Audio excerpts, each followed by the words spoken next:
কাঁচা লঙ্কা টকবক সিরিজের একটা নতুন এপিসোডে আপনাদের প্রত্যেককে জানাচ্ছি একটা ওয়ার্ম ওয়েলকাম। আজকে আমার সাথে যে আছে সে একটা খুবই স্পেশাল গেস্ট, কারণ তার সাথে আমার আলাপটা একটু অন্যরকম ভাবে, কিন্তু আমার যে ইউটিউবে জার্নি শুরু হওয়া, আমার ইউটিউবে কাজ করা খানিকটা কিন্তু তাকে দেখে শিখেছি, এটা অস্বীকার করা যায় না। আজকে আমার সাথে আছে সোমা। সোমাকে আপনারা অনেকেই হয়তো চেনেন। সোমার সাথে একটু আলাপ করি, তবে তার আগে একটা কথা বলি, সোমাকে সোমা নামে কতজন চেনে আমি জানি না। ওর সাথে একটু আগে এটা নিয়ে আমরা হাসাহাসি করছিলাম। ওকে বেশিরভাগ সবাই বোধহয় ক্লাউড9 হিসেবেই চেনে। একদমই তাই তো হয়। সোমার সাথে একটু আলাপ করি। সোমা, তোমার ছোটবেলাটা একটু বলো। আমার ছোটবেলা বলতে আমি ছোটবেলাতে কলকাতাতেই জন্ম, কলকাতাতেই বড় হয়ে ওঠা। আমি মামার বাড়িতে মানুষ হয়েছি, হ্যাঁ। যারা ভিডিও দেখেছে তারা জানে। তোমার সাথে অনেকবার গল্প হয়েছে এই নিয়ে। আর কি আমার স্কুল মতিল গার্লস ছিল, কলেজ মতিল কলেজ ছিল, এন্ড দেন এখন বারাসাতে থাকি। আচ্ছা, এই তো। আর এই যে ক্লাউড9 এর ব্যাপারটা বললাম, সোমা বলে কতজন চেনে, ক্লাউড9 বলে কতজন চেনে? দেখো রাস্তায় দেখা হলে সবাই এই ক্লাউড9 বলে ডাকে। আদারওয়াইজ আমার ডাক নাম মামনি। তো সবাই মানে আমি যেমন ইউনিভার্সাল দিদি হয়ে গেছি, ছোট থেকে বড় সবাই রাস্তায় দেখলে মামনি বলেই মামনি দি মামনি দি। সোমা বলে খুব একটা পরিচিতি আমার নেই। তোমার মানে বাই প্রফেশন তুমি এখন কি করছো? আমি তো চাকরি করি, প্রাইভেট সেক্টরে রয়েছি। আর ইউটিউবটা যেহেতু করতে আমার খুব ভালো লাগে, ভিডিও বানাতে, আমি বেসিক্যালি মেমোরিজ এর জন্য করি, কি আমি বয়সকালে গিয়ে যাতে দেখতে পারি কি আমি পুরো লাইফটা কিভাবে কাটিয়ে এসেছি। তো ভিডিও বানাই। ইউটিউবের জার্নিটা তোমার কবে থেকে শুরু? সো আমি এটা আমার অনেক ভিডিওতে বলেছি, ইউটিউব আছে আমি জানতাম, ঠিক আছে। ইউটিউব করে মানে কারা করে হয়তো খুব ভালো, যারা ভিডিও এডিটিং পারে, যারা প্রফেশনাল তারাই করে। তো আমার একজন চেনা পরিচিত ছিল, আমার লাস্ট কোম্পানি। তো সে আমাকে একদিন বললো যে তুম বহুত আচ্ছি বলতি হো, তো তুম কিউ নেই এক চ্যানেল স্টার্ট করতি হো। তো তার কাছ থেকে আমি প্রথম জানি কি ইউটিউবে এরকম চ্যানেল স্টার্ট করা যায়, ভিডিও দেওয়া যায়। এর আগেও আমি ঘুরে বেড়াতাম কলকাতার মধ্যে ভাইয়ের সাথে। তো আমি এমনি মানে স্টার্ট করেছিলাম। একদিন ভাইকে বললাম চল গঙ্গার ঘাটে যাবো, তুই আমার ভিডিও বানিয়ে দিবি। তো তখন তো কথাবার্তা বলতে পারতাম না ক্যামেরার সামনে ঠিক করে, ভিডিওগুলো দেখলে এখন নিজেরই লজ্জা লাগে কিভাবে কথা বলতাম। তো এরকম করে আমি স্টার্ট করেছিলাম, বাট আমি যেরকম রেগুলার বেসিসে এখন দিই বা আগে দিতাম সেটা তখন দিতাম না। ধরো 1 মাসে একবার দিলাম, তারপর 3 মাস লাপাতা লেডিস। তারপরে তার মধ্যে আমি ডিপেন্ডেন্ট ছিলাম ভাইয়ের কাছে, ভাই কখন এডিট করে দেবে তারপরে আমি পোস্ট করবো, কারণ আমি জানতাম। দেন লকডাউন আসলো। মানে তাহলে তোমরা অনেকদিন আগেকার চ্যানেল? হ্যাঁ অনেকদিন বলতে 2016-17। তাহলে অনেকদিন। তখন বোধহয় এত ইউটিউব লোকে কেউ মানে করতো না। মানে তোমার প্রথম দিকে ভিডিও গুলো কি, মানে তুমি যখন এখন যেরকম তুমি মানে লাইফস্টাইল ব্লগিং করো, তার সাথে বোধহয় ট্রাভেল ব্লগটা এখন শুরু করছো, মানে প্রথম থেকে সেটাই ফলো করেছো? প্রথমে ওই কলকাতার মধ্যে যেখানে যেখানে ঘুরতে যেতাম সেই নিয়েই ভিডিও বানাতাম, ওই ট্রাভেল ব্লগই বলতে পারো। গলি ট্রাভেলার্স বলে ভেবেছিলাম খুলবো, কলকাতা সব গলি গলি ঘুরে দেখবো, সেগুলো ভিডিওতে পোস্ট করতো, সেরকম তো হয়। দেন লকডাউন আসলো, তো লকডাউনে অনেক লোকের চাকরি চলে গেছিল, তার মধ্যে আমিও একজন ছিলাম। তো বাড়ি বসে তখন কি করবো, এডিটিং শিখেছিলাম। সেই এডিটিং শিখে দেন লকডাউন থেকে আমি ভিডিও বানাতে স্টার্ট করি, এবং আস্তে আস্তে 2020 এন্ডে গিয়ে একটা ভিডিও ভাইরাল যায়। মানে অনেক দিন পর ভাইরাল। হ্যাঁ, তারপর থেকে এভরিডে পোস্ট করো। তো মানে আচ্ছা, তুমি মানে ক্লাউড9 নামটা কেন দিয়েছিলে? ক্লাউড9 নামটা অ্যাকচুয়ালি ভিউয়ার্সদেরই সাজেস্ট করা। প্রথমে আমার মিস ঘোষ ছিল চ্যানেলের নাম। দেন আমি সবাইকে বললাম একটা ভালো নাম সাজেস্ট করো আমাকে দেখে, যেরকম আমি মজায় থাকতে ভালোবাসি, মজা করতে ভালোবাসি, সেরকম। তো ক্লাউড9 মানে জানো খুব খুশিতে আছি, আনন্দে আছি, একদম টপে আছি। তো তখন একজন এরকমই সিমিলার কিছু একটা নাম দিয়েছিল, তো সেখান থেকে আমি ওটাকে মডিফাই করে ক্লাউড9। এখন ক্লাউড9 বোধহয় সোমাকে অ্যাকচুয়ালি সোমার থেকে বেশি ক্লাউড9 বললেই লোকে বেশি চেনে। তো ইউটিউব জার্নিটা পুরোটা কিরকম এখনো পর্যন্ত? মাঝে আমি 1 বছর পুরো বন্ধ করে দিয়েছিলাম ইউটিউব, তখন কিছু দিতাম না। তো এখন দিই না, এখন দিই, বাট এভরিডে দেওয়া সময় হয় না, সুযোগও হয় না, আর আগের মতোই এনার্জিটা নেই সামহাও। মানে সেটা কি চাকরির সাথে ব্যালেন্স করতে? চাকরি প্লাস কিছু জিনিস হয়েছিল লাইফে, যার জন্য একটা জিনিস থেকে তুমি যখন অফ হয়ে যাবে না, তখন পুরোপুরি আগের ব্যাপারটাই ফিরতে তোমার অনেক টাইম লাগবে, অনেক সময় ফেরাও যায়। জীবনের একটা তো মানে অ্যাকচুয়ালি যেহেতু আমার মনে হয় তুমি যেহেতু লাইফস্টাইল ব্লগিং করতে, মানে ডেইলি ব্লগও করছো, এবার সেখান থেকে একটা পরিবর্তন এটা অনেকেই জানে যারা তোমার চ্যানেল ফলো করে, তারপর নতুন ভাবে ফিরে আসাটাও কিন্তু বেশ খানিকটা কঠিন। ভীষণ তো মানে এই চ্যালেঞ্জ। যে যতদিন ধরো তুমি ইউটিউব করেছো বা এখনো তো করছো, মানে কখনো এটা মনে হয়নি যে চাকরির সাথে ব্যালেন্স করতে পারছি না, চাকরি ছেড়ে আমি ইউটিউবটাই করি? আমি কোনোদিনও এটা ভাবিনি যে চাকরি ছেড়ে আমি এটা করব। চাকরিটা আমি অনেক ছোট থেকে করি, তো ওটা ছাড়া আমি চলতে পারবো না। এরকম না কি ফাইন্যান্সিয়ালি ইন্ডিপেন্ডেন্ট হওয়ার জন্য, কারণ আমি ছোট থেকে বাইরে বেরিয়ে অভ্যস্ত, 10টা লোকের সাথে কথা বলে অভ্যস্ত, তো আমাকে যদি কেউ পুরোপুরি বাড়িতে বসিয়ে দেয় আমি পাগল হয়ে যাবো। আচ্ছা, ওই তো কারণে চাকরিটা আমার মেন প্রফেশন, আর ইউটিউবটা হচ্ছে আমার প্যাশন, আমার ভালো লাগা, আমার ভিডিও ক্রিয়েট করতে ভালো লাগে। মানে অনেকেই যেরকম দেখি আমরা যে ইউটিউবটাকে একদম ফুল টাইম ক্যারিয়ার করে নিয়েছে, চাকরি করছে না, মানে বলে যে আমি চাকরি কেন করবো, আমি যদি ইউটিউব থেকে সেই অ্যামাউন্ট মানিটা আর্ন করতে পারি, আমি চাকরি করব না, আমি অন্যের কাছে কাজ করব না। মানে তোমার মাথায় সেগুলো কোনোদিনও আসেনি? আসেনি বলবো না, অনেকবার এসেছে, বাট আমি ওই রিস্কটা কখনো নিতে পারিনি যে আমি পুরোপুরি একটা, মানে আমার পার মান্থ একটা ফিক্সড ইনকাম আছে, সেটাকে ছেড়ে দিয়ে ইউটিউবের তো ইনকাম ফিক্সড না, কোনো মাসে বেশি আসলো, কোনো মাসে কম আসলো, বা কোনো মাসে আসলোই না যদি আমি ভিডিও না দিই বা আমার ভিউজ না আসে। তো আমার মাথায় কখনো ওই প্রশ্নটা আসেনি বলবো না, এসেছে, বাট ওই রিস্কটা আমি কোনোদিনও নিতে চাইনি যে চাকরি ছেড়ে। তুমি চাকরির সাথে সাথে ধরো ইউটিউব করছো, মানে ভিডিও বানাচ্ছো বা ট্রাভেল করছো, ট্রাভেল ব্লগ করছো, একটা কি তোমার এমনি প্রেশার কাজ করে যে আমাকে ইউটিউবে অ্যাক্টিভ থাকতে গেলে আমাকে আজকে একটা ভিডিও শুট করতেই হবে, ভিডিও দিতেই হবে? আমার প্রেশার আসে আমার সাবস্ক্রাইবারদের থেকে, আমাকে ডিএম করে, কমেন্টে লেখে ভিডিও দিচ্ছ না, আমরা রেখে যাচ্ছি। তো আমার কোথাও মনে হয় যে আশা করে সবাই বসে আছে, আমি কি একটা ভিডিও শুট করতে পারবো না? করতেই পারি, এটা তো করতেই পারি, একটা করতেই পারি। এবং তোমার ভিডিও দেখে এটাও বোঝা যায় যে তুমি রান্না করতে খুব ভালোবাসো ভীষণ।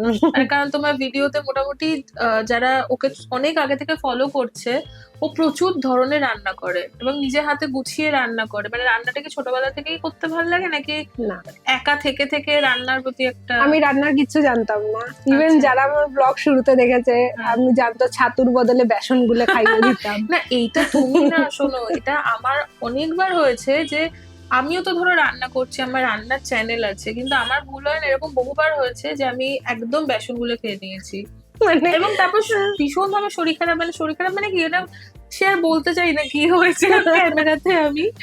তো এটা হয়, এটা মানে, কিন্তু এই যে রান্না করার ব্যাপারটা এটা কবে থেকে, মানে এটা আমি 2020 পর থেকেই রান্না শিখেছি, কারণ আমি মামার বাড়িতে থাকতাম, আমার দিদা আর মামি আমাকে একটাও কাজ করতে দিত না, বাড়ি রান্নাঘরে তো ঢুকতেই দিত না। তো বলতো যে যা করবি সব পরে করবি, তো পরে করবো বলতে 2020 পর থেকেই আমার সব শেখা। এই যে ধরো মামার বাড়িতে ছোটবেলা থেকে বড় হয়েছো দিদার সাথে, তারপর মামি এসেছে, সমস্ত মানে মামার বাড়িতে বড় হওয়াটা, আমরা সাধারণত কি বাবা মার কাছে বড় হয়েছি একটা অন্যভাবে, মামার বাড়িতে বড় হওয়াটা আমাদের কাছে মনে হয় একটু অন্যরকম। তো তোমার এক্সপিরিয়েন্স কিরকম ছিল মামার বাড়িতে বড় হওয়াটা? আমার মামার বাড়িতে বড় হওয়ার এক্সপিরিয়েন্স খুবই ভালো, কারণ প্রথমে আমি, আমার দিদা আর আমার মামা থাকতাম, তারপরে মামি এড হয়েছে। আমার মামি ভীষণ ভালো, যারা সিরিয়ালে বা অভিনয় যেরকম মামি দেখায়, আমার মামি একেবারেই যারা ওর ভিডিও দেখে তারা তো মানে জানে, ওর মামিকে দেখলেই মনে হয় ভীষণ মানে খুব সিম্পল, খুব ভালো, মানে আস্তে কথা বলে, খুব মিষ্টি মহিলা, দেখে বোঝা যায়। তো তারপরে মামি আসলো, তারপরে আমরা 4 জন হলাম ফ্যামিলিতে, তারপরে ভাইয়া আসলো, বড় ভাইয়া আর কি, তাও 5 জন হলাম, এখন ছোট আর একটা আছে, সে তো ভীষণ ফেমাস, রসগোল্লা। রাস্তায় দেখলে মানে সবাই আমার সাথে সাথে ওর কথাটা একবার জিজ্ঞেস করে, রসগোল্লা হচ্ছে সোমার ভিডিওতে রসগোল্লা খুব ফেমাস। আর আমরা লিটারেলি রসগোল্লাকে ছোট থেকে বড় হতে দেখেছি, যারা ওর ভিডিও দেখি নিয়মিত, মানে ওকে এইটুকু দেখেছিলাম, এখনো তো দিব্যু কথা বলছে, মানে কত ধরনের জ্ঞান দিচ্ছে ওকে, মানে প্রচুর পাকা হয়েছে। ওকে দেখেই বোঝা যায় যে ভীষণ পাকা হয়ে গেছে, কিন্তু খুব মিষ্টি গো। ইভেন আমার 2 ভাইকে যদি কেউ জিজ্ঞাসা করে যে তোমরা কয় ভাই বোন, তো ওরা সবসময় বলে আমার একটা দিদি আছে, মানে বড়টা বলে আমার একটা দিদি আছে, ভাই আছে, ছোটটা বলে হচ্ছে আমার একটা দিদি আছে, দাদা আছে, মানে 3 ভাই বোন। এইভাবেই বড় হয়েছে আস্তে আস্তে।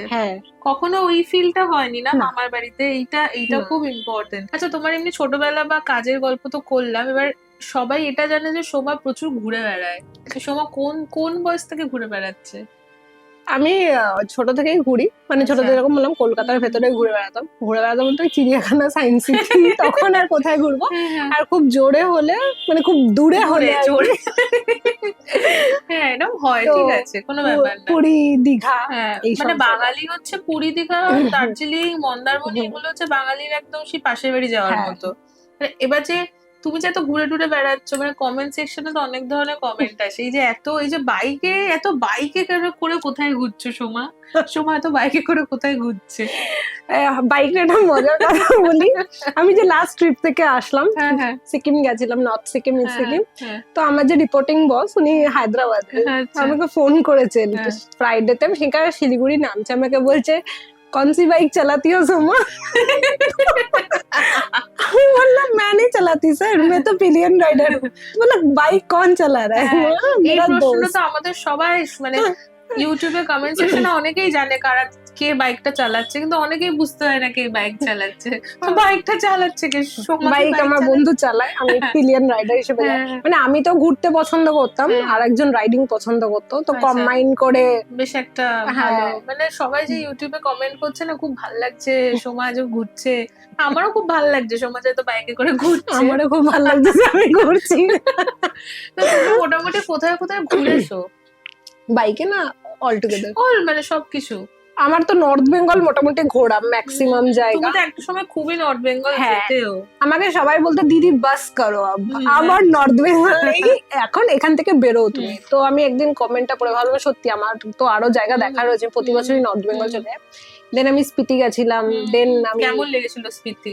দারুণ, মানে স্পিতিতে লাস্ট যে ইয়ারে। স্পিতি যায় তাকেই আমি জিজ্ঞাসা করি কেমন লেগেছে স্পিতি। হ্যাঁ, কারণ কারণ স্পিতি প্রত্যেকের আমার মনে হয় আমরা যারা ঘুরতে ভালোবাসি, ইনফ্যাক্ট আমি নিজেও ভীষণ ঘুরতে ভালোবাসি, আমার মনে হয় প্রত্যেকের একবার স্পিতি যাওয়া উচিত। একদম স্পিতি তো অবশ্যই যাওয়া উচিত, এছাড়াও ওই পুরো হিমাচলের যে রেঞ্জটা ওটা অপূর্ব, মানে প্রত্যেকের যাওয়া উচিত একবার করে স্পিতি। আমি হিমাচলের প্রথম গেছিলাম হচ্ছে কালপার হোলিটা দেখতে, যেটা খুব সাংলার হোলি ফেমাস ছিল, দারুণ।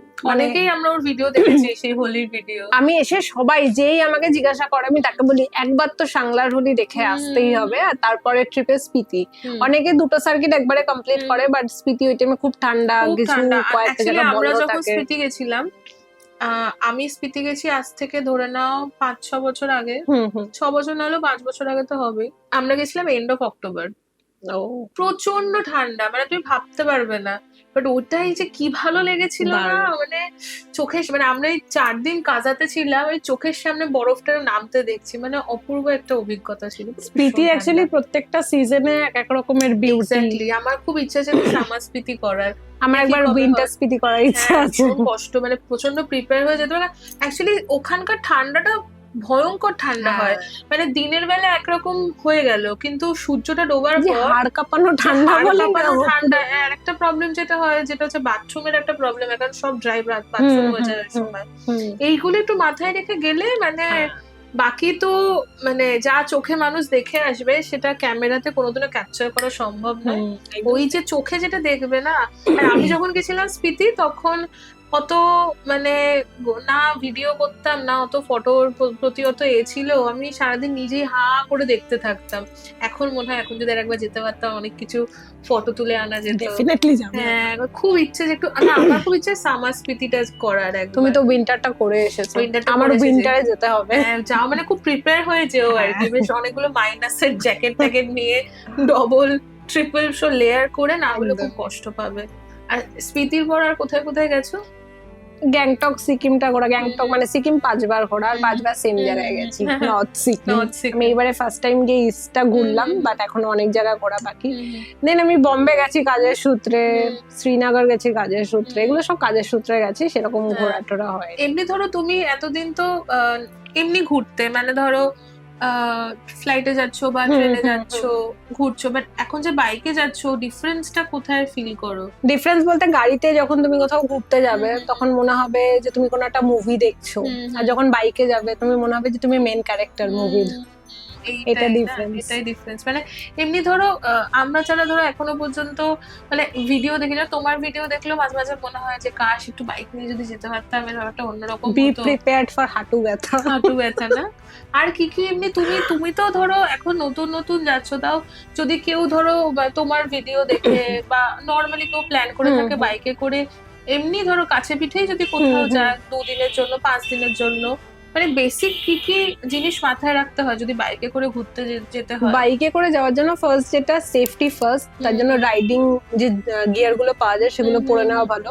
যদি প্যান্ট পুরো পাওয়া যায় ওগুলো পুরো কভার থাকে, নিয়ে এখানে গার্ড থাকে, যেগুলো জ্যাকেট থাকে পিঠে গার্ড থাকে, এলবোতে গার্ড থাকে। তো ইন কেস যদি কোনো দুর্ঘটনা ঘটতে গেলে, পড়ে গেলে তুমি বাইক থেকে, তুমি চোটটা পাবে না।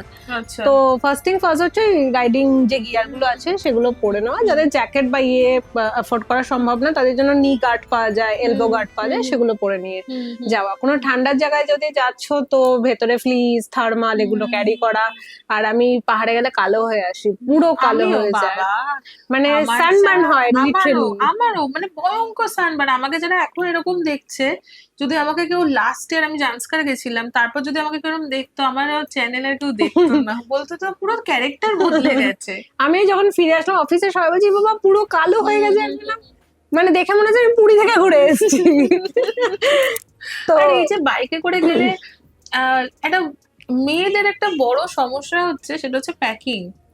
কি জামা কাপড়, কারণ বেড়াতে গেলে সবার মনে হয় যে একটু ঘুরিয়ে ফিরিয়ে জামা পরি, একটু ছবি তুলবো, এইটা কি করে ম্যানেজ করো? ম্যানেজ করা যায় না, কারণ ওই স্যাডেল ব্যাগ, লিমিটেড জামা কাপড়, নয়তো বাইক বেশি ভারী হয়ে যাবে। তো ওই মিনিমালিস্ট বলে না, তোমাকে তখন একদম মিনিমালিস্ট হয়ে যেতে হবে।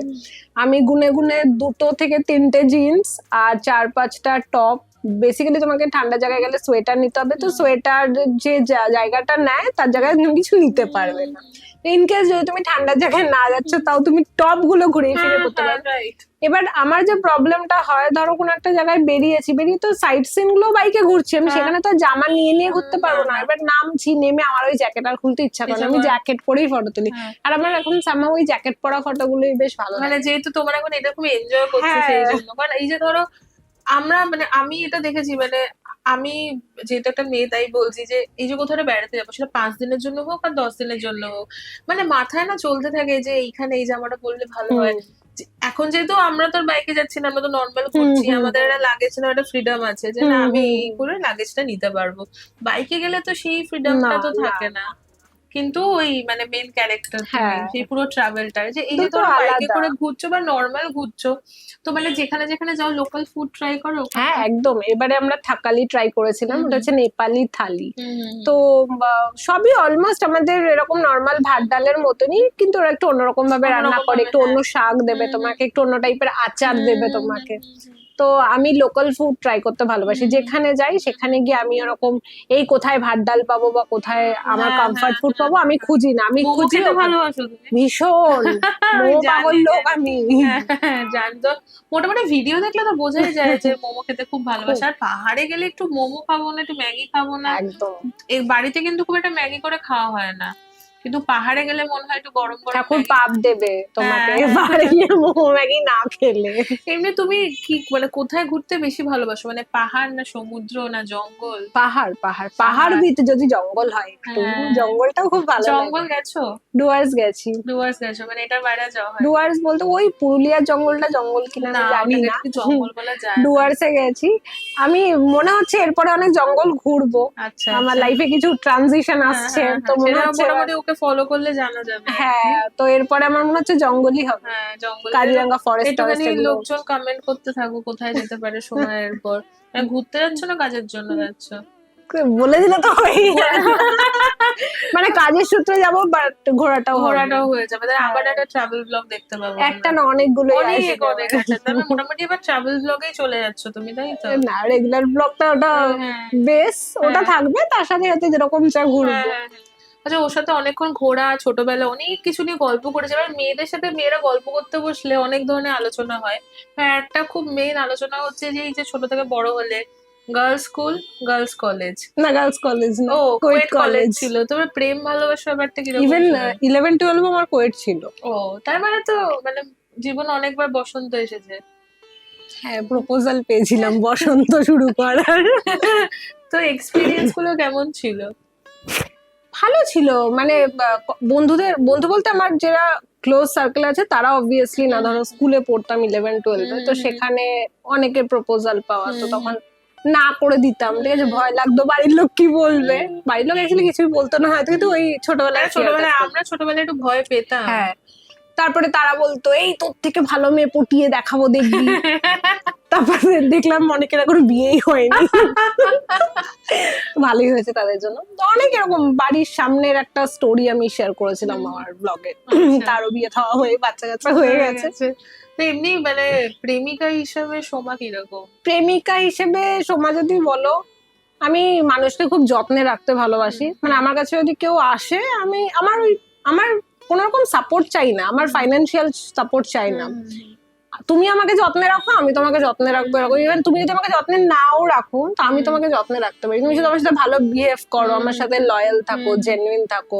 আমি শুনতে ভালোবাসি যে তোমার সারাদিনে কি গেল, কি হবে। মানে আমি ওরকম, আমি এরকম নাই যে কোথায় যাচ্ছ, কেন যাচ্ছ, কি করছো। আমি ওই ফ্রিডমটা দিয়ে রাখি যে ঠিক আছে, কিন্তু আমি এক্সপেক্টও এটা করি কি তুমি এসে আমাকে বলো যে আমার সারাদিন এরকম গেছে। এবার ধরো মানে এই যে লাইফে এত রকমের ওঠা পড়া, প্রেম ভালোবাসা, ধাক্কা খাওয়া, এগুলো সামলাও কিভাবে? সামলাতে পারি না তো, সামলাতে পারি না, বাট ওই লাইফে এগিয়ে যেতে হয়। এরকম সময় এসেছিল কি আমাকে কাউন্সিলিং করাতে হয়েছিল। আমি যেহেতু কোনোদিনও একা থাকিনি ছোট থেকে, ইভেন বাড়িতে যদি মামা বা দিদা বা মামি কেউ না থাকলো, আমি আমার প্রতিবেশী বাড়ি থেকে বসে থাকতাম। বাড়িতে লোক আসবে তারপরে আমি ঢুকবো, তো আমার কাছে চাবি আছে, আমি ঢুকতাম না বলে। সেখান থেকে এখন আমি একটা 3 BHK ফ্ল্যাটে একা থাকি। তো আমার বাড়িতে যেই আসে সেই জিজ্ঞেস করে কিভাবে থাকিস তুই, কারণ যারা চেনে আমাকে জানে। তো ওটা আমার অভ্যাস হয়ে গেছে। এখন কি একা থাকতে ভালো লাগে? হ্যাঁ, খুব ভালো লাগে। এখন হট করে মনে হয় না যে একসাথে যদি এখন 2-3 জনের সাথে থাকতে হয় তাহলে খুব ডিফিকাল্ট হয়ে যাবে? 2-3 জনের সাথে আমি 2-3 দিন থাকতে রাজি আছি। তার থেকে বেশি পারবে না। আমার স্পেস চাই, স্পেসটা তখন এইটা হয়ে যায় একা থাকতে থাকতে না, এটা হয়ে যায় তুমি নিজে ওই যে যেভাবে আছো ওটাকে খুব ভালোবেসে ফেলো, তখন তোমার আর অন্য কারোর ইন্টারফেয়ারেন্স, একদমই তাই। এটা it may sound really rude, but এটা কিন্তু ঘটনা, তখন আর ভালো লাগবে না। ওই জন্য একটা মেয়ে যদি একটা সময় পর একা থাকতে শুরু করে দেয়, তারপর এগেইন যদি তাকে আবার একটা অনেকের সাথে থাকতে হয়, খুব ডিফিকাল্ট। মানে এটা আমি আমার নিজের লাইফ থেকে আমি এইটুকু তো বুঝেছি। তো এই প্রেম ভালোবাসার ব্যাপারে যখন কথা হচ্ছে, মানে কোনো মজার ঘটনা মনে পড়ে? মজার তো প্রচুর ঘটনা আছে। আমি একটা, যেটা তোমার সঙ্গে আগে শেয়ার করলাম, ওটা শেয়ার না করে আমি একটা অন্য জিনিস শেয়ার করছি। আমি অফ ক্যামেরা ওকে অনেক কিছু বলছিলাম। তো আমি একজন ব্যাংক ম্যানেজারকে অনেকদিন ধরে চিনি। গল্পটা আমি কিছুটা জানি। তোমাকে রাত 12টা না 1টার সময় আমি পাঠিয়েছিলাম, মনে আছে? ব্যাংক ম্যানেজারকে অনেকদিন ধরে চিনি। তখন উনি বিবাহিত ছিল আর আমি আনম্যারিড ছিলাম। তো আমি অনেকবার গেছি। আনম্যারিড বলতে আমি তখন রিলেশনশিপে ছিলাম। তো সে আমার পার্টনারকেও চিনতো, ব্যাংকের কাজ করবেন জন্য। ইউটিউব বেসিক্যালি আমার পেমেন্ট যেখানে আসে, তো সেই সব নিয়ে ওনার সাথে আমি কথাবার্তা বলতাম, স্ট্যাটাস বেটাসও দেখতো। হঠাৎ করে আমার বন্ধুরা, যখন আমি খুব ডিপ্রেশনে চলে যাচ্ছিলাম, আমাকে সবাই বলতো এই তুই টিন্ডার বাম্বেল এইসব কর। তো কোনোদিন ওগুলো করিনি, তো খুলেছিলাম। বাম্বেলটা খুলে আমি চালাতে পারছিলাম না। তোমার বান্ধবী বললো আমি পরের সপ্তাহে তোকে দেখিয়ে দেবো, তুই আপাতত টিন্ডারটা কর, ওটা ইজি। কোনো মতে খুলেছি, খুলে দেখলাম সেই ব্যাংক ম্যানেজার, যার নাম এখনো পর্যন্ত ব্যাংক ম্যানেজার দিয়ে সেভ করা, ওনার নাম আমি অ্যাকচুয়ালি ভুলেও গেছি এখন কি, কারণ ওনার নামে কোনোদিনও চিনি না। ওনার নাম দেখলাম আসলো স্ক্রিনে। এবার আমি ওটা স্ক্রিনশট নিয়ে কি কি চেনা চেনা লাগছে তুই লোকটাকে নিয়ে আমি ওনাকে পাঠালাম। পাঠিয়ে বললাম এটা কি আপনি? তখন লিখেছে হ্যাঁ এটা তো আমি, আপনি কি করছেন টিন্ডারে? তো আমার তো এরকম, আপনি জানেনই। তখন বলছে আরে আমারও সেম কন্ডিশন আপনার মতো। অ্যাকচুয়ালি উনিও শুনলাম তার 2 দিন আগেই খুলেছে, ওনার বন্ধুরা বলেছে। ওনার অনেক দিন হয়ে গেছে ওই ব্যাপারটা, আমার রিসেন্ট ছিল। তো তখন আমি বললাম আচ্ছা আপনি কাউকে খুঁজে পেলেন? তখন বললেন না আমি তো খুলতেই আপনাকে পেলাম, আপনি আমাকে পেলেন। তারপর আমরা টিন্ডার থেকে তারপর আবার হোয়াটসঅ্যাপে চলে এলাম। তো সেই ম্যানেজারের সাথে কতদূর এগোলো? না না কিছু এগোয়নি। খুব উত্তেজিত হয়ে বলছেন না না কিছু না, উনি আমার টাইপের না আর আমি ওনার টাইপের না, বাট উনি আমার খুব ভালো বন্ধু হয়ে গেছে, অনেক হেল্প করেছে আমাকে। আমি ব্যাংকের প্রচুর ঝামেলায় জড়িয়েছিলাম, উনি প্রচুর হেল্প করে দিয়েছে। উনিও অন্যান্য অনেক মানুষকে ডেট টেট করছে, আবার বলে গল্প করে, মানে বন্ধু হয়ে গেছে লিটারালি। বাট মানুষটা খুব ভালো, বাট আমার টাইপের না, আমি ওনার টাইপের না। তো মানে এই যে তোমার এত লার্জ অডিয়েন্স, সবাই চায় যে সোমা আবার কিছু একটা লাইফে সেটেল করুক, একটা সোমার সাথে একটা কেউ থাকুক, সেই ব্যাপারে তুমি কি ভাবছো? এটা তো অনেকেই বলে, আমার ক্লোজ ফ্রেন্ডরাও বলে, বাড়ির লোকও বলে যে সেটেল হয়ে যাও, অফিসেও যারা রয়েছে বলে। বাট এখন আর মানে যে বললাম না যে এখন একা থাকতে থাকতে আমার খুব ভালো লাগে, এখন তো কোনো প্ল্যানিং নেই। তোমার কি মনে হয় যে একদম সারা জীবন এরকম একা থাকা যায়? Is it easy? সারা জীবন একা থাকা যায়। আমি আমার লাইফে এরকম অনেক মানুষকে দেখেছি যারা এখন 50s বা 60s আছে, তারা বিয়েই করেনি। আমার একজন লেডি ম্যানেজার ছিল অফিসে, তিনিও আনম্যারিড, মায়ের সাথে থাকেন, বিন্দাস থাকেন। আমি ওনাকে দেখে ভালো লাগে আমার ওনাকে দেখে। আচ্ছা, একটা প্রশ্ন সবসময় আমার মাথায় আসে, বিশেষ করে আমার এখানে যে মহিলারা যারা আসে বা আমার যত বন্ধু বান্ধব আছে সবাইকে জিজ্ঞাসা করি যে এই যে বলে না যে একা থাকা যায় না, একটা সঙ্গী খুব ইম্পর্টেন্ট। একটা সময় পর মা বাবা থাকবে না, তখন একা কি করে সার্ভাইভ করবে? তো তুমি এইটাতে কি ভাবো, সত্যি কি একা থাকা যায় না? একটা সঙ্গী খুব দেখো, ভালো সঙ্গীর থেকে তুমি যখন খারাপ সঙ্গী পাও তার সাথে থাকা বেটার নাকি তুমি একা ভালো থাকবে সেটা বেটার? কিন্তু এটাও তো মানে তুমি যতক্ষণ না জীবনে সেকেন্ড চান্স কাউকে দিচ্ছ, তুমি তো বুঝতেও পারবে না সে ভালো না খারাপ। হ্যাঁ, তুমি একদমই ঠিক কথা বলছো, বাট আগে ট্রমাটা না কাটিয়ে উঠতে পারলে আমার মনে হয় না যে পরবর্তী কোনো রিলেশনশিপে যাওয়া উচিত। তোমার মনে কোনো ডাউট রেখে তুমি বিয়েটা করো না। তুমি যা বিয়ে ব্যাপারটাতে তুমি এখনো বিশ্বাস করো কি? একদমই তাই। আমার বন্ধু বান্ধবরা ভয় পায়, আমি বলি কেন বিয়ে কর, বোনরা আছে, সবাইকেই বলি ভালো পার্টনার পেলে কেন বিয়ে করবে না? অনেক সাকসেসফুল ম্যারেজ রয়েছে এখনকার দিনেও, দেখছি আমার নিজেরই কত বন্ধু বান্ধবের সাকসেসফুল ম্যারেজ, দেয়ার হ্যাপিলি আর কি এভার আফটার টাইপ। তো বিয়ে অবশ্যই যদি ভালো পার্টনার পাওয়া যায়। এই যে বিয়ের পরই মেয়েদের কাছে এই প্রশ্নটা আছে, বিয়ে তো হয়ে গেল, এবার বাচ্চা। হ্যাঁ, এবার বাচ্চা না, আমার কাছে তো রোজই একজন করে মানে জিজ্ঞাসা করে যে বিয়ে হয়েছে এবার, মানে আমার বিয়ে হয়েছে 4 মাস, কিন্তু আমাকে ঠিক বিয়ে 1 সপ্তাহ পর থেকে বাচ্চা বাচ্চা বাচ্চা, এই প্রেশারটা মাথায় আসে তোমার? দেখো, বাচ্চা না নেওয়া আবার নেওয়াটা এটা একটা মানুষের পার্সোনাল ব্যাপার। যদি আমাকে জিজ্ঞাসা করো, আমি বাচ্চা খুব পছন্দ করি। আমি যদি বিয়ে করি পরে আবার আমি ডেফিনেটলি বাচ্চা নেব। আমার কখনো ভাবো কি যে মানে অপশনের দিকে যাবে একা যদি থাকো? না, আমার এরকম কোনো প্ল্যান নেই, কারণ আমি যদি একা থাকি আমি সেই টাইমটা বাচ্চাকে দিতে পারবো না যে আমি তাকে একটা ভালো পরিবেশ বা ভালোভাবে বড় করতে পারবো, কি সময় দিতে পারবো। একটা বাচ্চা নিয়ে নিলেই তো হলো না, যার জন্য আমি পেটস নিচ্ছি না। পেটস তো অনেকে নিয়ে ঘরে রেখে চলে যায়, তো তারা বলতে পারে না কিছু।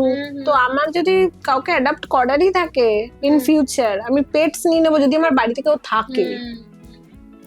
না, তোমার পাখি ছিল না পাখি নিয়ে যারা তোমার ভিডিও মানে অনেক আগে থেকে দেখে? আমি পরে জানতে পেরেছি যে যে কমপ্লেন করেছিল সে আমাদের কমপ্লেক্সেই থাকে। আমার বাড়িতে পাখি ছাড়াই থাকতো, এবার ল রয়েছে যে পাখি বাড়িতে রাখা যায় না, টিয়া পাখি। তো তারপরে নিয়ে গেল, ঠিক আছে নিয়ে গেছে, এটা কোনো বড় ব্যাপার না, বাট ইনফ্রাস্ট্রাকচার নেই তাদের কাছে যে এত পাখি ওরা রেস্কিউ করছে নর্মাল বাড়ির থেকে গিয়ে সেটাকে একটা ভালোভাবে রাখবে। আমাকে মিথ্যা কথা বলা হয়েছিল, টাকা কিছু দিতে হয় ওখানে পানিশমেন্ট চার্জ হিসেবে। তো আমি বলেছিলাম টাকা তখনই দেবো যখন আমি আমার পাখিকে দেখতে পাবো। তো বললো না, পাখি একটু শরীর খারাপ হয়েছে, পাখি ট্রিটমেন্টে আছে। তো আমি এরকম 2-3 দিন করে ঘুরে ঘুরে লাস্টে যখন খুব ঝামেলা আছে তখন বলছে আপনার পাখি মারা গেছে।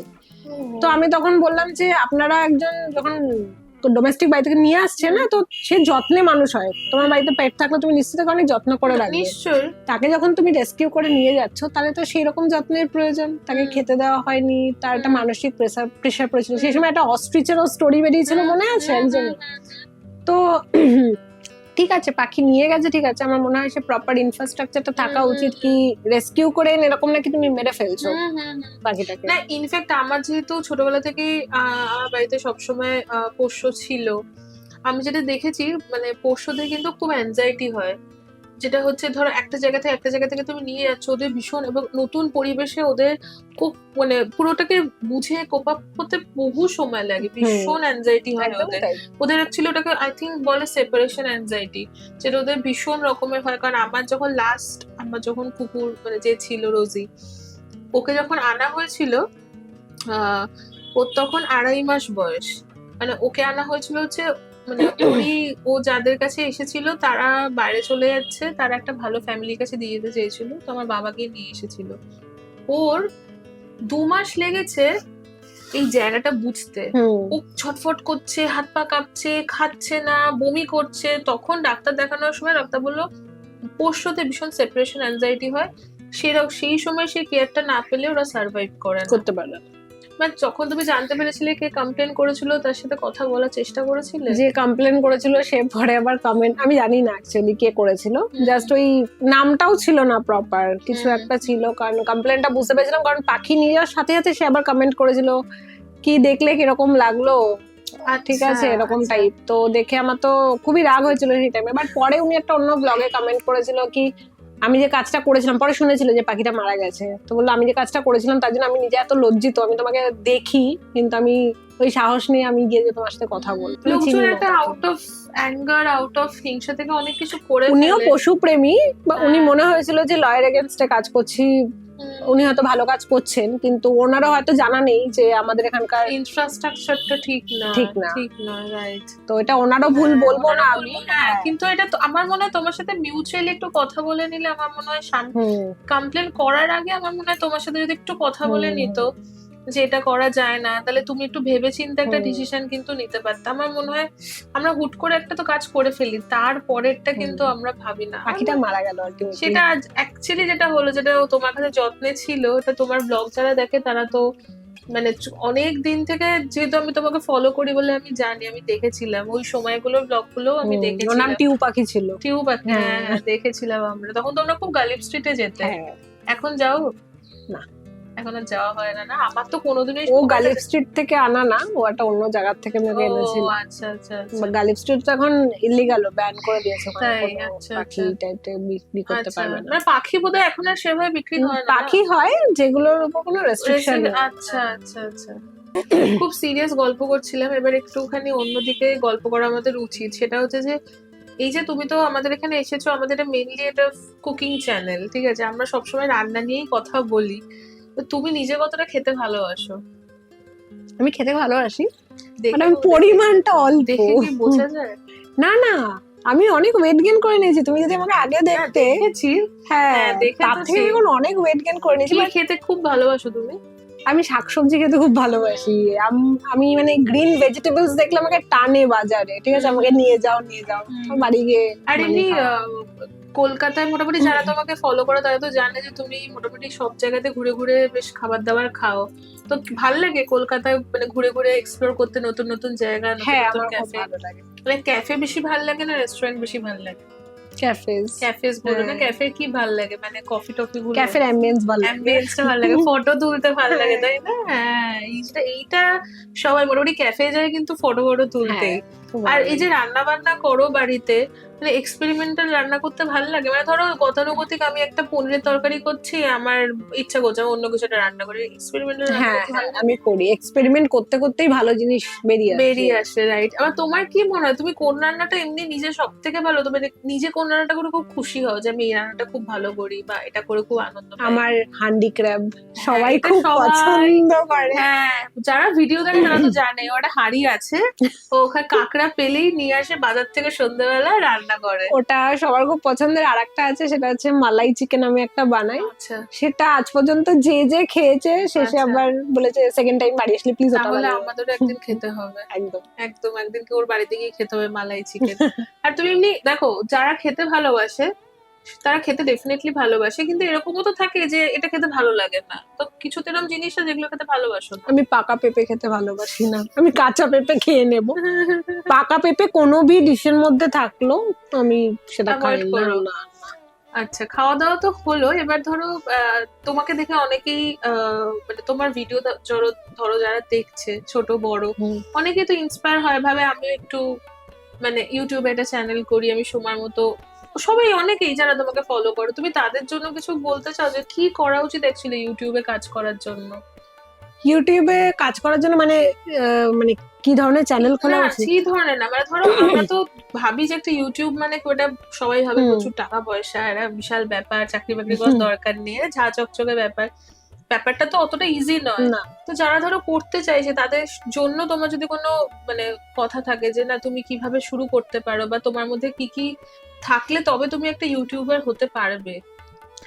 ইউটিউব করার জন্য প্রথম কথা যেটা থাকতে হবে সেটা হচ্ছে খুব ধৈর্য। কারণ এডিটিং এ অনেক টাইম চলে যায়, শুট করতে জানা টাইম লাগে তার থেকেও বেশি এডিটিং এ টাইম লাগে। তোমার যদি সেই ধৈর্যটা থাকে আর ইচ্ছেটা থাকে যে আমি কিছু একটা করবো, অবভিয়াসলি আমি সবাইকেই বলি যে টাকা পয়সার জন্য যদি কেউ সেই মেন্টালিটি নিয়ে খোলে তাহলে ওটা লং রানে রান করতে পারে না। তোমার যদি প্যাশন থাকে, তুমি যদি খোলো, তার সঙ্গে যদি তোমার ইনকামটা আসে সেটা হচ্ছে বোনাস তোমার কাছে। আর সবসময় এরকম না কি চ্যানেল খুললেই সেটা একদম মনিটাইজ হয়ে যাবে, অনেক সময় মনিটাইজ হওয়ার পরেও ভিউজ না আসলে বা ধরো সেই রকম কোয়ালিটি কন্টেন্ট দিতে পারছে না কেউ, অনেক সময় কিন্তু আসে না। আর ফিক্সড ইনকাম তো থাকে না যাদের ধরো চ্যানেল দাঁড়িয়েও রয়েছে। তো যদি কারোর কোনো ব্যাগেজ না থাকে পিঠে অন্যান্য কিছুর, যে ঠিক আছে আমার এটা করলেই চলে যাবে, তাহলে এটা একটা ভালো ক্যারিয়ার অপশন হতে পারে। আর যদি কারোর পিঠে কোনো কিছু ব্যাগেজ থাকে সেক্ষেত্রে চাকরির সাথে সাথে যদি এটা করা যায় তাহলে তোমার মোটামুটি কত বছর লেগেছে, মানে অনেকে তো জানতে চায় যে কত বছর লেগেছে মানে একটা মনিটাইজেশন অন হতে তোমার ইউটিউবে? আমি তো বললাম আমি 16-17 থেকে করছি, তখন আমি অ্যাকচুয়ালি এক মাসে বললাম একটা দিতাম, তারপর 3 মাস গায়েব। তো আমি যখন থেকে রেগুলার স্টার্ট করি সেটা হচ্ছে 2020-তে, এবং 2021-এ আমার চ্যানেল মনিটাইজ হয়ে যায়। তাড়াতাড়ি হয়ে গেছে কিন্তু, যে তোমার তো পুরনো ছিল কিন্তু পুরনো থাকলেই হয় না, না ডেইলি তোমাকে কাজ করতে হয়। হয়। কি রকম টাইপের কন্টেন্ট তোমার মনে হয় যে বেশি মানুষ দেখতে পছন্দ করে? আমি একটা সেমিনারে গেছিলাম, তো ওখানে একজন এসেছিলেন মেটা থেকে, তো উনি বলেছিলেন যে সবাই ইনস্টাগ্রাম আর ফেসবুকটা করে হচ্ছে এন্টারটেইন পারপাসে স্ক্রল করে, আর ইউটিউবে যায় কোনো জিনিস যখন জানার ইচ্ছা হয়, সেটা ট্রাভেলের জন্য হোক, সেটা এডুকেশনের জন্য হোক, বা যে কোনো কারণে রান্না শেখার জন্য হোক। তো আমার মনে হয় যে যার যে ব্যাপারে এক্সপার্টাইজ আছে সেই ব্যাপারে 3টে প্ল্যাটফর্মে খুললেই তুমি সাকসিড করতে পারবে। একটু মোটামুটি ধরো মানে ধৈর্য তো ডেফিনেটলি লাগে। প্লাস হচ্ছে যে ধরো তোমাকে কি এখনো কমেন্টে কেউ এই প্রশ্নগুলো করে যে দিদি তুমি ইউটিউব থেকে মাসে কত ইনকাম করো? করে? এগুলো করে না? কিন্তু আমাকে কিন্তু আমাকে এখনো লোকে করে। এবং ইনফ্যাক্ট আমি তোমাকে বলছি, কিছুদিন আগে আমি একটা কিছু ভিডিও শেয়ার করেছিলাম আমার হোয়াটসঅ্যাপ স্ট্যাটাসে। তো একজন মহিলা, সে তার একটা ক্লাউড কিচেন আছে, সে আমাকে বলছে যে আমার তো ক্লাউড কিচেন আছে, সে খুব বাজে রান্না করে। সে যদি এই ভিডিওটা দেখে, আমি তাকে বলতে চাই আপনার রান্নাটা ঠিক করতে হবে। তাকে আমি এমনিও বলেছি। তো সে আমাকে বললো সেরকম, আমি তো তোমার চ্যানেল দেখি, আমি ভাবছি ক্লাউড কিচেনে এটা আমি ইউটিউবে করব, ইউটিউবে শেখাবো। আমি তো মানে ভাবছি তুমি কি শেখাবে? প্রথমত তোমাকে নিজে শিখতে হবে আগে। হ্যাঁ, তখন আমাকে বলছে তুমি তো অনেক টাকা পাও, তাহলে আমি একটু টাকা পেলে একটু ইনফ্রাস্ট্রাকচারটা ঠিক করতে পারি, কটা বাসন টাসন কিনতে পারি। আমি তো তাকে কি বলবো, আমি বললাম যে দেখো ভাই, টাকার জন্য ইউটিউবে চ্যানেল এখন খুলো না, তাহলে তুমি রান্নাটাই করো, এখন যেরকম ক্লাউড কিচেন করছো সেটাই করো। কিন্তু তোমার যদি মনে হয় তুমি আজকে ইউটিউব খুলবে, কালকে টাকা পাবে, আবার সেই টাকা দিয়ে বাসন কিনে ক্লাউড কিচেন চালাবে, তুমি এটা করো না। আর তাকে তো আর মুখের উপর এটা বলতে পারলে না তুমি আগে রান্নাটা শেখো। কিন্তু তাকে আমি বলেছিলাম, তার কাছ থেকে আমি কিছু জিনিস অর্ডার করেছিলাম, মানে লোকজনদের জন্য যারা আমার এই ক্যামেরার পেছনে আছে তারাও জানে, তারাও খুব কষ্ট করে খেয়েছিল খাবারগুলো। তো এই আর কি, লোকের একটা ধারণা থাকে যে কত টাকা ইনকাম করছো। আমাকে সাবস্ক্রাইবাররা জিজ্ঞাসা করে না, কিন্তু ডে টু ডে লাইফে অনেকে জিজ্ঞাসা করে। Right right right. তো মোটামুটি ইউটিউব থেকে কত টাকা ইনকাম হয়? এই বললাম তো ফিক্সড নেই কিছু। আমার এরকমও গেছে যে কোনো মাসে পেলাম, কোনো মাসে পেলামও না, এরকমও হয়েছে। মানে হাইয়েস্ট কিরকম পেয়েছো? একটা যদি কিছুর সাথে তুলনা করতে পারো সেটাও করতে পারো। হাইয়েস্ট একটা এলজির ভালো ফ্রিজ, ডাবল ডোর। বাহ, তো অনেক দাম। ভালো, মানে হাইয়েস্ট বলছি, যখন আমি রেগুলারলি করতাম। এখন কিন্তু ওইসব কিছু নেই। এখন এরকমও আছে কি কোনো কোনো মাসে আমি দিই না, ভিডিও পাই না। তোমার সেগুলো বদার করে না খুব একটা? তাহলে তো এই মেন্টালিটি থাকলে তুমি ইউটিউব করতে পারো। কারণ আমার এক জায়গা থেকে ফিক্সড ইনকাম আছে, তো ওই জন্য বদার করে না।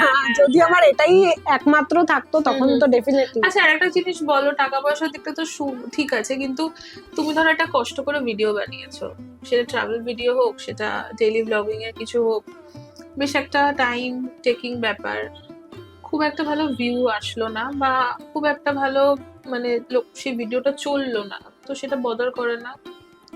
করে না বলবো না, আগে তো খুবই করতো, কারণ আগে দিতাম মানে আমি চাইতাম যে সবাই দেখুক। বাট এখন যে আমি ভিডিওগুলো বানাচ্ছি, যে 1 বছর গ্যাপের পর থেকে, এগুলো আমি আমার নিজের জন্য বানাই, যে আমি বয়সকালে বসে আমার যদি কোনো কাজ না থাকে, আমি দেখবো যে আমি কি কি করে এসেছি লাইফে, কোথায় কোথায় গেছি।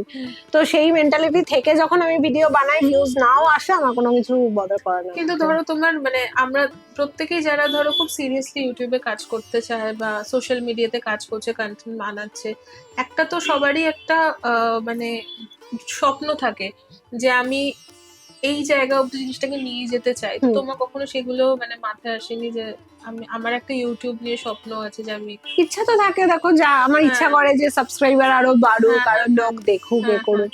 এবার ওটা তো মানে না হলে তো আমার কিছু করার নেই, আমি তো সেটা নিয়ে যদি দুঃখ করি তাহলে তো আমার চ্যানেল গ্রো করবে তার না। মানে সোমা খুব পজিটিভ মানুষ, ওর থেকে হচ্ছে নিজের কাজটা করে যাও। যদি পজিটিভ মানুষ, তার এত পজিটিভিটি আসছে কোথা থেকে?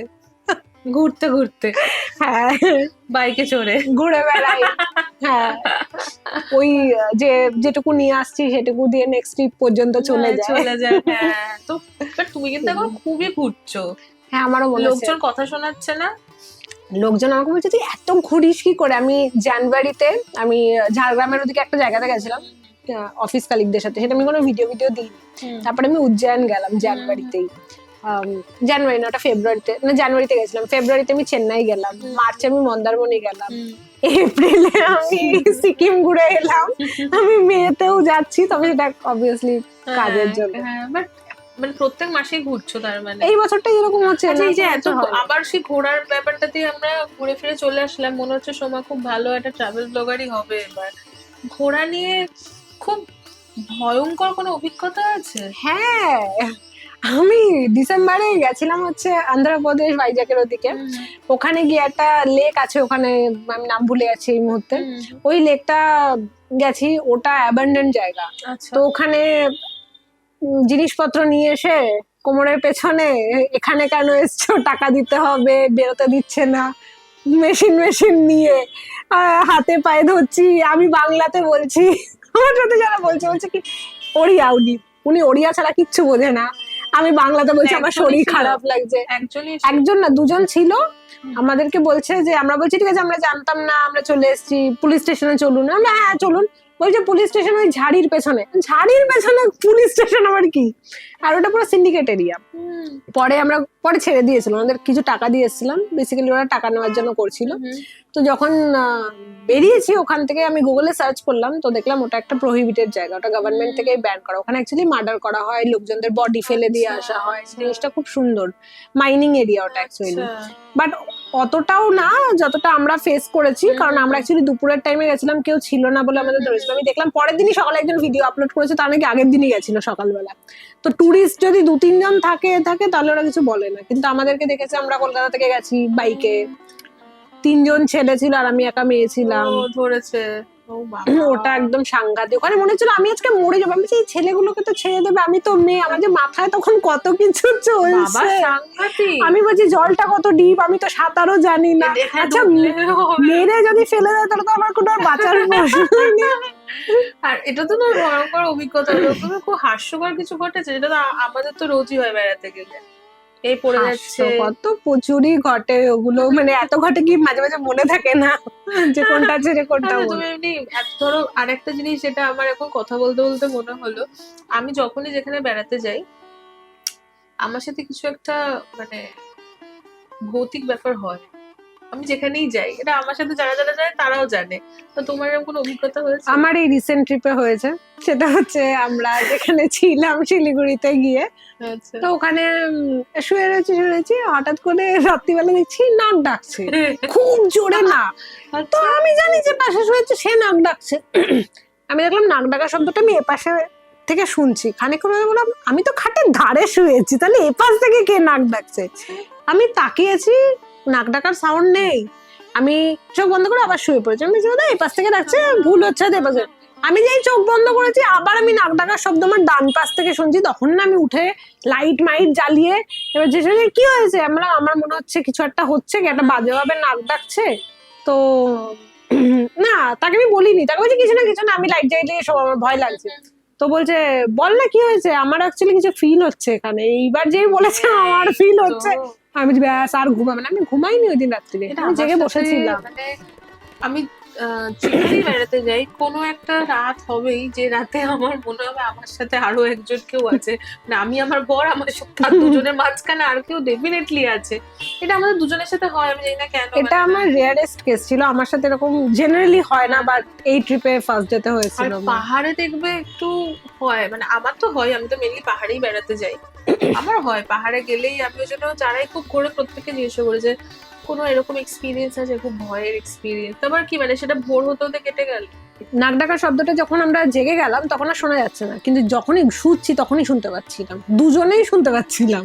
সাংঘাতিক আর ব্যাপার। মানে আমাদের আমাদের পাশে আর কোনো মানে আমাদের অ্যাকচুয়ালি এই পাশ দিয়ে ঘর রয়েছে, আমি যেখানে শুয়ে রয়েছি সেখানে আর ঘর নেই কি পাশের রুম থেকে নাক ডাকা? আর ওরকম একদম আমাদের পাশ পাশে থেকে- রিসেপশন, ও, রিসেপশনে কেউ শোয় না। সকালে আমি জিজ্ঞাসা করলাম, বললো ওখানে কেউ শোয় না। সাংঘাতিক ব্যাপার। যাই হোক, অনেকক্ষণ গল্প টল্প করলাম, এবার তো মোটামুটি আমাদের রান্নার দিকে যেতে হবে, কারণ ওর সাথে প্রচুর গল্প করেছি। তবে আপনারা প্রত্যেকেই জানেন যে রান্না করতে যাওয়ার আগে একটা আমাদের থাকে, যেটা হচ্ছে আমরা ওখানে 5টা প্রশ্ন করব। 5টা খুব ফানি ইজি প্রশ্ন, যেটা প্রথম মাথায় আসবে সেটাই উত্তর দিতে হবে।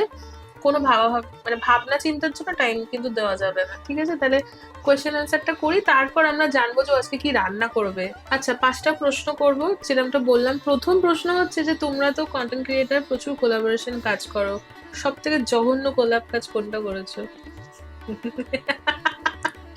আমি ভাবছি রিসেন্টটা বলবো না অনেকদিন আগেরটা বলবো। সেফ খেলো না। অনেকদিন আগেরটাই বলি। হ্যাঁ, হ্যাঁ। মিশোর সাথে কাজ করে খুব বাজে এক্সপিরিয়েন্স হয়েছিল। কেন?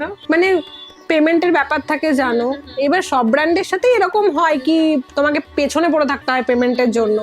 আর যেহেতু ম্যাক্সিমাম কন্টেন্ট ক্রিয়েটারতে একজন করে ম্যানেজ করে, তারা করে, আর আমাকে তো ওরকম নেই, আমাকে নিজে কি করতে, আমার খুব লজ্জা লাগে কারোর থেকে টাকা চাইতে।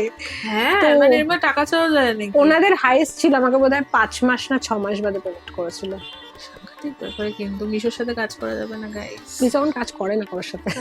করতে লাগে না, যা সমস্ত প্রোডাক্ট ওদের, আমি এটা সত্যি কথা বলছি, মানে আমার ধরো কিছু জিনিস সাজাতে লাগবে, খুব কম পয়সায় মিশো থেকেই কিনি। হ্যাঁ, আমি নিজেও সস্তায় সুন্দর করি। সুন্দর জিনিস তো। একদম। আচ্ছা, সেকেন্ড প্রশ্নটা করি, সেটা হচ্ছে যে সোমা তো নিজে একজন ইউটিউবার, Cloud9, তো সোমা কারো কন্টেন্ট দেখে নিজে মানে কন্টেন্টটা কপি করে নিজের মতো করে কি? কন্টেন্ট আমি যেটা দেখি বেসিক্যালি সেটা হচ্ছে ট্রাভেল ভিডিও। আচ্ছা। একজন অনেকে ট্রাভেল, আমি পার্টিকুলার কারোর নাম নিচ্ছি না, প্রচুর ট্রাভেল ব্লগের কন্টেন্ট দেখি, ওখান থেকে আমি এডিটিং শিখি, সেগুলো আমি নিজের ব্লগে এডিট অ্যাপ্লাই করো, ট্রাই করি। ঠিক কপি করে না, শেখে। ইন্সপায়ার্ড। কপি করে না, শেখে। আচ্ছা, মানে থার্ড কোয়েশ্চেনটা করি, সেটা হচ্ছে তুমি তুমি তো একজন ইনফ্লুয়েন্সার, কন্টেন্ট ক্রিয়েট করছো, লোককে ইনফ্লুয়েন্স করছো, তো ইনফ্লুয়েন্সারদের প্রচুর ধরনের ট্রেন্ড থাকে, তো তুমি একটা কোনো ট্রেন্ডে যেটা ভীষণ অপছন্দ করো? ট্রেন্ড অপছন্দ করি? মানে ধরো যেটা তোমার মনে হয় ট্রেন্ডটা তোমার এথিক্স এর সাথে যাচ্ছে না বা কিছু। আমি এরকম না কি সব ট্রেন্ডেই আমি পার্টিসিপেট করি, এরকম হয়ে যায় সময়ের অভাবে কোনো কোনো ট্রেন্ডে আমি পার্টিসিপেট করতে পারি না, বাট এটা অপছন্দের কারণে কখনো আসেনি। আচ্ছা, মানে মোটামুটি ট্রেন্ডিং যেগুলো গান থাকে বা সং থাকে বেসিক্যালি সেগুলোতেই তো করা, সেগুলো তো করি, টাইম না পেলে হয়তো কোনো কোনো ট্রেন্ড চলে যায় হাতছে, ওরকম কোনো কম্পিটিশন নেই যে করতেই হবে। আচ্ছা, ফোর্থ কোয়েশ্চেনটা করি, সেটা হচ্ছে যে তোমার কন্টেন্ট মেকিং যে স্টাইল বা তোমার যে ইউটিউব তুমি করছো, সেইটাকে তুমি যদি কোনো একটা ডিশের সাথে কম্পেয়ার করো, তাহলে কি ডিশের সাথে কম্পেয়ার করবে? ঘরের ডাল ভাত, কমফর্ট ফুড। আর লাস্ট কোয়েশ্চেন, এটা খুব ইন্টারেস্টিং, এটা প্রত্যেকটা মানে ওর যারা অডিয়েন্স তারও ভালো লাগবে, আমার প্রশ্নটা করতে ভালো লাগবে, সেটা হচ্ছে যে সোমার রিলেশনশিপ স্টেটাস এখন কি, সেটা একটা ফুডের সাথে ও কম্পেয়ার করে বলবে, সেখান থেকে আপনারা গেস করবেন। পাতলা মাটনের ঝোল আলু দিয়ে। সেটা কি সোমা খেতে খুব ভালোবাসে? সেটা আমি বানাতে খুব ভালোবাসি। নাইস, বুঝে নিন গাইস। যাই হোক, খুব মজা হলো, 5টা কোয়েশ্চেন হয়ে গেছে, এবার বলো রান্না তো একটা করতে হবে, তুমি আজকে কি রান্না করবে?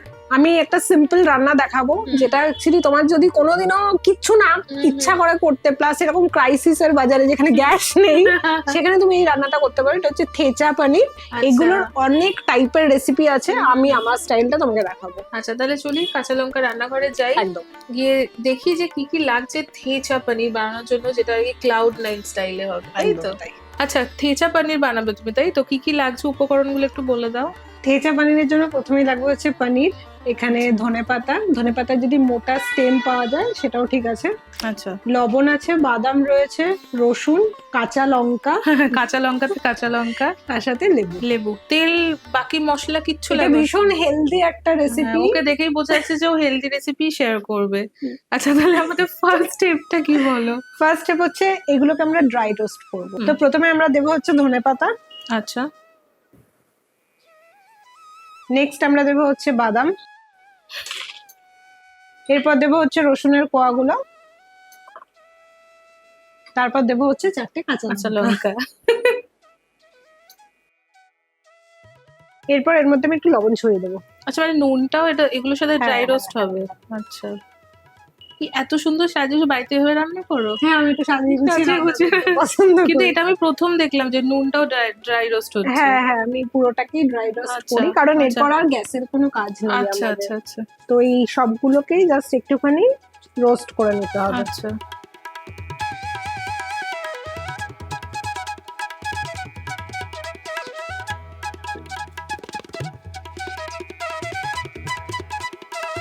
এটা রোস্ট হয়ে গেছে, হালকা করে রোস্ট করেছি। এবার আমরা এগুলোকে একটা মিক্সার গ্রাইন্ডারে তুলে নেবো। এমনি একটু আগে তাহলে ঠান্ডা করে নিয়ে আমরা হ্যাঁ, একটা হ্যাঁ। প্লেটে নামিয়ে নিয়ে তারপর মিক্সারে দিয়ে ঠিক দেবো। আছে। আচ্ছা।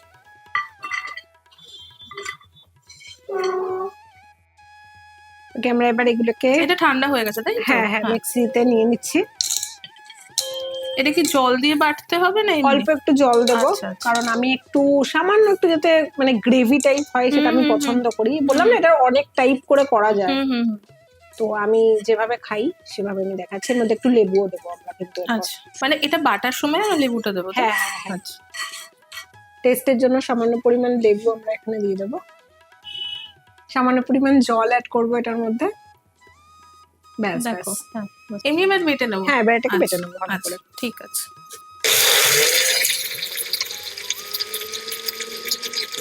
এবার আমরা পনির গুলোকে পিস পিস করে কেটে নেবো। পুরো পনিরটা এখান থেকে আমি নিচ্ছি না, হাফ মতো নিচ্ছি, আচ্ছা। যেরকম যা পেস্টটা হয়েছে তার হিসাব হুম, হুম। করে। ঠিক আছে।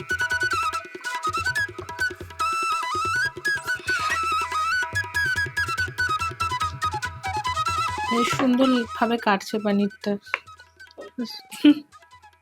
অ্যাস্থেটিক ওয়েতে। অ্যাস্থেটিক ওয়েতে। এইগুলোকে আরো ছোট ছোট কিউবস করে নেবো। এটা দেখে কিন্তু আমরা অনেকে শিখতে পারি কি করে বাড়িতে সুন্দর করে পনির কাটা যায়। পনির গুলোকে আমরা একটা বোলের মধ্যে নিয়ে নেবো। মানে একদম সার্ভিং বলে তাই তো? হ্যাঁ হ্যাঁ হ্যাঁ, এটাতে আর কোনো রান্নার ব্যাপার নেই। এটা অনেকে কি করে স্টির ফ্রাই করে নেয় পনির গুলোকে, হুম, হুম, তারপরে থেচার যে চাটনিটা আছে ওটাকে হুম। ঢেলে কুক করে। হুম, বাট হুম। এটা হচ্ছে আমার ইজি গো রেসিপি, সুপার হেলদি যেটাকে বললাম। হুম, হুম, হুম। লবণটা পরেও অ্যাড করা যায়, ঠিক আছে? আচ্ছা। অনেকেই লবণটা রোস্ট করে হুম, না, হুম। তো লবণটা চাইলে কিন্তু পরেও অ্যাড করা যায়। আচ্ছা, আর এটা পুরো মিহি একদম পেস্ট হবে না, মানে এরকম একটু কোর্সলি হ্যাঁ, একটু হ্যাঁ, থাকবে, হ্যাঁ। মুখে পড়বে একটু বাদামের হুম, দানা হুম। টানা গুলো সেরকম। এটা কিন্তু খুব সুন্দর স্মেল বেরিয়েছে, মানে বাদাম ধনেপাতা যেহেতু রোস্ট করা না, গন্ধেই অর্ধভোজন। হ্যাঁ, এটা বেশ ভালো একটা গন্ধ বেরিয়েছে। এটা খেতেও খুব সুন্দর হয়। অনেস্টলি এই রেসিপিটা আমি অনেকবার ইন্টারনেটে দেখেছি, এটা ইন্টারনেট ভাইরাল একটা রেসিপি কিন্তু, বাট এইভাবে দেখিনি। জেনারেলি সবাই একটু ভেজে টেজেই নেয়। এই রেসিপিটা ফার্স্ট আমি যেটা দেখেছিলাম মালাইকার হুম, হুম, একটা শো থেকে, হুম, তো হুম, সেটার স্টেপ গুলো একটু আলাদা। হুম, হুম। এবার সবাই তো রান্না দেখে নিজের মতো করে করে, আমি Definitely. এটাকে এইভাবে করি যেদিন আমার কিছুই করতে ইচ্ছা করে না তার জন্য। হ্যাঁ, ইজি তো। আর যারা করে রান্না করে টাইম ওয়েস্ট করতে চায় না তাদের Very জন্য easy, খুব very ইজি easy. রেসিপি। এর মধ্যে সমস্ত কিছু ঢালা হয়ে গেছে, লাস্ট হচ্ছে এটাকে ভালো করে মিক্স করে মেশাতে নিতে হবে হবে। একদম সেই শেফ স্টাইলে মেশাচ্ছি আমরা, দুটো হ্যাঁ। চামচ টামচ দিয়ে। এটা ভিডিওতে না করলে বাটি probably- চলে যাচ্ছে মেশাতে। এটা ভিডিওতে না করলে প্রবাবলি এরকম হাত দিয়ে মাখতাম আমরা। হ্যাঁ, অ্যাস্থেটিক ওয়েতে দেখাতে হবে। কিন্তু এটাকে আমরা আর একটা ওই প্লেটটা থেকে একটু গার্নিশ করতে পারি। নিশ্চয়ই, কারণ কারণ কোথায় গার্নিশ করবো? গার্নিশ মানে ইয়ে করব, প্লেটিং করবো আর কি। হ্যাঁ, হ্যাঁ, আমি একটা অন্য ভালো প্লেট দিচ্ছি, তুমি কারণ এটাকে এটা করো। মেখে গিয়ে না অ্যাস্থেটিকটা চলে গেছে। ঠিক হয়ে গেছে।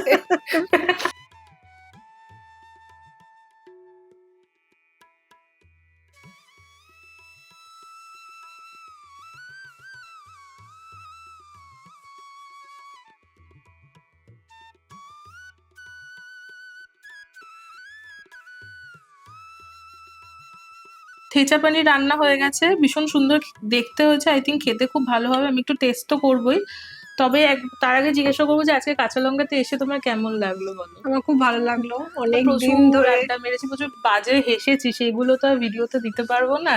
বিহাইন্ড দ্য সিন অনেক কিছু করেছি আমরা হ্যাঁ, আজকে, একদমই মোমো তাই। খেয়েছি, চা খেয়েছি, অনেক কিছু করেছি। বিস্কিটও খেয়েছি। হ্যাঁ, কাঁচা লঙ্কা দেখো তুমি হ্যাঁ, দেখি, রেসিপি দেখি। কিছু ফলো করেছো কখনো? হ্যাঁ, তোমার বানানো অনেক রেসিপি আমি বাড়িতে ট্রাই বাহ, করেছি। এটা তো খুব ভালো লাগলো, একজন বেশ ভালো ইউটিউবার আমার রেসিপি ফলো করছে, ভালো লাগছে শুনে। যাই হোক, তুমি কাঁচা লঙ্কাতে এসেছো, তোমার জন্য ছোট ছোট কিছু গিফট আছে, একটু গিফট গুলো দিয়ে নি। প্রথমে মন্দারিকা থেকে একটা গিফট ভাউচার আছে, থ্যাংক ইউ। ঘুরতে যেও, ঘুরতে ভালোবাসে। আচ্ছা, কেটল বেরির থেকে একটা গিফট ভাউচার আছে। কফি খেতে যেও, যার সাথে বাইকে করে ঘুরতে যাও তার সাথে। Thank you. রমনিজের তরফ থেকে একটা গিফট ভাউচার আছে। পুজোর সময় জামা কিনো, পুজোর আগেও কিনতে Thank পারো। আচ্ছা, ক্যালকাটা হর্টিকালচারাল ফার্ম থেকে একটা গিফট ভাউচার আছে। তুমি ভীষণ গাছ ভালোবাসো, একটা গাছ কিনে নিও। Thank you. আর সানাস বেকারি থেকে একটা গিফট ভাউচার আছে, একটু কেক অর্ডার করে খেও। Thank you so much. Thank you. একটু থেচা পানির টেস্ট করি। স্টুডেন্টরা এক্সাম দেওয়ার পর টেনশনে থাকে যে কিরকম হবে রেজাল্ট, তো আমার এখন ভালো কন্ডিশন হবে। সেম। খুব ভালো হবে। কোথায় নুন বেশি হয়েছে? দারুণ খেতে হয়েছে। ঝাল ঝাল হেভি হয়েছে। আমার লবণের হাতটা স্লাইট বেশির দিকে, তো আমি টেনশনে থাকি রান্না খুব করার ভালো পর। হয়েছে, সত্যি দারুণ হয়েছে, আর কি পাচ্ছি না, দারুণ হয়েছে। Thank you to all our gift partners, Kettleberry, Mandarika eco resort and nursery, রমনিজ, সানাস bakery, Calcutta horticulture and farm. কাঁচা লঙ্কার আজকে টকবক সিরিজটা আপনাদের কেমন লাগলো কমেন্ট সেকশনে কিন্তু অবশ্যই জানাবেন। আশা করি আপনাদের আজকের এই এপিসোডটা খুব ভালো লেগেছে। আজকে সোমার সাথে প্রচুর মজা করেছি, গল্প করেছি, অনেক রকম আড্ডা মেরেছি এবং একটা দারুণ সুন্দর রেসিপিও শিখেছি। যদি আপনাদের আজকের এই এপিসোডটা ভালো লেগে থাকে তাহলে অবশ্যই আমাদের চ্যানেলটা সাবস্ক্রাইব করবেন, এই ভিডিওটা লাইক করবেন আর এই ভিডিওটা প্রত্যেকের সাথে শেয়ার করবেন। দেখা হবে আবারও একটা সুন্দর রেসিপির সাথে। ততক্ষণের জন্য প্রত্যেকে খুব ভালো থাকবেন, সুস্থ থাকবেন আর কাঁচা লঙ্কাকে এইভাবেই ভালোবাসা সাপোর্ট দিতে থাকবেন। See you soon and happy cooking.